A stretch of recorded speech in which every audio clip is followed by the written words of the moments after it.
жарышларын көріп, біз мына бұл Қарасу базар халқы, мен чын yürekten айтаман, çok güzel oldu, çok biz memnun olduk. Çok sağ olun. Очень красивый, замечательный вечер организовали. Все понравилось, на высоком уровне. Bu merasim pek güzel bu akşam keçi. Böyle merasimler bizde Kırım'da, bizim ülkemizde pek çok olsun.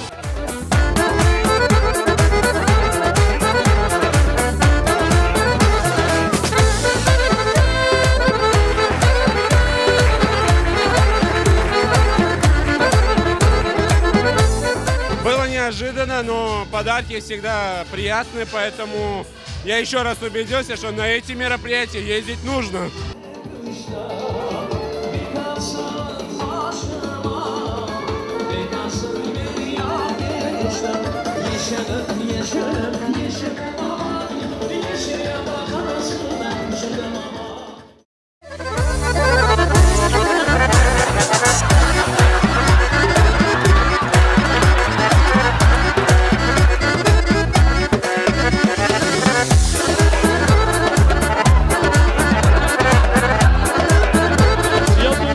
Мы должны эти программы делать, мы должны сплачиваться вместе, мы должны себя показывать, вот мы какие есть, а не такие, какими нас хотят представить.